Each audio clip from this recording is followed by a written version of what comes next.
Friends, welcome back to our channel. ఈరోజు recipe వచ్చేసి chicken soup అండి. చాలా సింపుల్, ఓన్లీ 10 మినిట్స్లో చేసుకోవచ్చు. కోల్డ్ అయినా, కాఫ్ అయినా, ఫీవర్ వచ్చినప్పుడు చాలా ఏమి తినాలనిపించదు కదండి. అటువంటి టైంలో చాలా ఈజీగా చేసుకునే ప్రాసెస్ అనమాట. అచ్చం రెస్టారెంట్ లాగా వస్తుందండి. జస్ట్ 10 మినిట్స్లో చేసేసుకోవచ్చు ఈ సూప్ని. బటర్ రైస్ చేస్తారండి. నేను బటర్ వద్దని చెప్పేసి ఆయిల్తో చేసి చూపిస్తున్నాను. కేవలం ఇంట్లో ఉండే ఇంగ్రీడియంట్స్తో మాత్రమే చేస్తున్నానండి. నా ఛానల్ ఎవరైనా ఫస్ట్ టైం చూస్తున్నట్టయితే ప్లీజ్ లైక్ చేయండి, షేర్ చేయండి. ఈ రెసిపీ ఎలా చేయాలో ఈరోజు చూపిస్తాను. ముందుగా స్టవ్ ఆన్ చేసుకొని కుక్కర్ పెట్టుకుందాము. కడాయిలో కూడా చేసుకోవచ్చు, కానీ కడాయిలో వెజిటేబుల్స్ ఉడకడానికి టైం పడుతుంది. అందుకని కుక్కర్లో చేసి చూపిస్తున్నాను. ఒక 2 స్పూన్స్ ఆయిల్ వేసుకుందామండి, ఎక్కువ అవసరం లేదు. ఆయిల్ కొంచెం వేడెక్కిన తర్వాత, ఆయిల్ వేడెక్కిందండి. ఆయిల్లోకి ఒక బిర్యానీ ఆకు, 4 లవంగాలు, ఒక చిన్న ముక్క దాల్చిన చెక్క వేసుకుందాము. అవి వేగాయి కదా, ఇప్పుడు చిన్నగా దంచి పెట్టుకునే వెల్లుల్లి వేసుకుందాము. స్టవ్ తగ్గించి పెట్టుకోండి. చూడండి, వెల్లుల్లి వేగింది కదా. కొంచెం ఆనియన్, కొంచెం క్యాప్సికమ్, కొంచెం టమాటో, కొంచెం క్యాబేజీ, ఒక 2 బీన్స్, కొంచెం క్యారెట్. మీ ఇష్టం అండి, మీరు ఎన్ని వెజిటేబుల్స్ అయినా వేసుకోవచ్చు. మీకేం అవైలబుల్గా లేవు అంటే ఓన్లీ టమాటో, ఆనియన్ వేసుకొని కూడా చేసుకోవచ్చండి. వీటిని కొంచెం మగ్గించుకుందాం. ఒక 2 నిమిషాలు ఇవన్నీ బాగా పచ్చివాసన రాకుండా వేయించుకుందాము. చూడండి, వెజిటేబుల్స్ కొంచెం కుక్ అయ్యాయి కదా.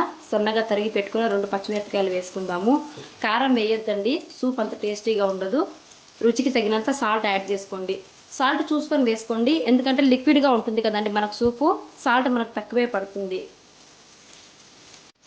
చూడండి, వెజిటేబుల్స్ బాగా వేగాయి కదా. దీంట్లోకి చికెన్ వేసుకుందాము. మనం 100 గ్రామ్స్ చికెన్ తీసుకుంటే 4 to 6 మెంబర్స్ వరకు సూప్ బాగా సరిపోతుందండి.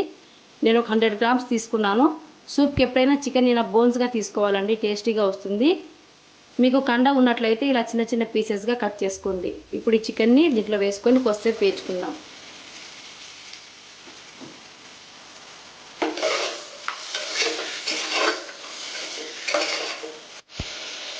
చికెన్ బాగా వేగింది చూడండి. ఇప్పుడు చికెన్లోకి ఒక 1/2 స్పూన్ మిరియాల పొడి వేసుకుందాము.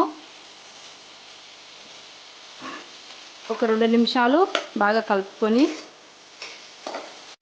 ఇందులోకి ఒక 750 ml వాటర్ వేసుకుందాము. మీ ఇష్టం అండి, సూప్ చిక్కగా కావాలనుకుంటే తక్కువ వాటర్ వేసుకోవచ్చు. లేదు పలచగా ఉన్నా సరిపోతుంది అనుకుంటే మీ రుచికి సరిపడా వాటర్ వేసుకోండి, ఎలా కావాలంటే అలా. నేనైతే 750 ml వాటర్ వేసాను.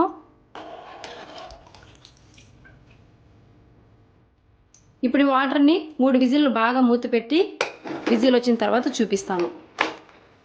మీడియం ఫ్లేమ్లో 3 విజిల్స్ వస్తే సరిపోతుందండి.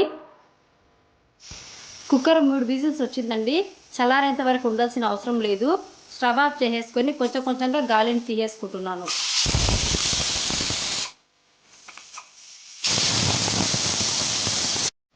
చూడండి, మూత ఓపెన్ చేశాను.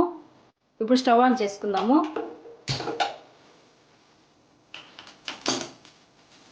వాటర్ బాయిల్ అయితే ఉన్నాయి కదా. ఈ టైంలో ఒక స్పూన్ అండి, ఒక స్పూన్ కార్న్ఫ్లోర్ తీసుకొని వాటర్లో మిక్స్ చేసుకుందాము.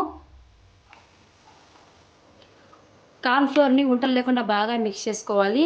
మనం ఓన్లీ సూప్ థిక్గా రావడానికి, థిక్నెస్ కోసమే ఒక స్పూన్ కార్న్ఫ్లోర్ వేస్తున్నాము. ఇప్పుడు ఈ బాయిల్ అవుతున్న సూప్లోకి మనం ఈ మిక్స్ చేసి పెట్టుకున్న కార్న్ఫ్లోర్ని వేసేద్దాము.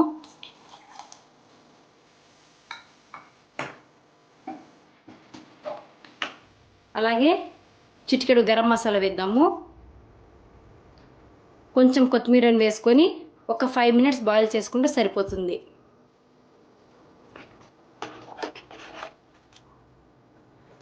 చూడండి, 5 మినిట్స్ బాగా బాయిల్ చేసుకున్నాము. సూప్ బాగా చిక్కబడింది.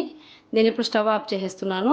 మీకు ఖచ్చితంగా రెస్టారెంట్ స్టైలే టేస్ట్ కావాలి అనుకుంటే కొంచెం అజినోమోటో యాడ్ చేసుకోండి. నేను హెల్త్కి మంచిది కాదని చెప్పి అజినోమోటో యాడ్ చేయలేదండి. ఇప్పుడు ఈ సూప్ని బౌల్లోకి తీసుకుందాం. చూడండి, వేడి వేడి చికెన్ సూప్ రెడీ. నా రెసిపీ మీరు కూడా ట్రై చేయండి. నచ్చితే లైక్ చేయండి, షేర్ చేయండి, సబ్స్క్రైబ్ చేయండి. Thanks for watching.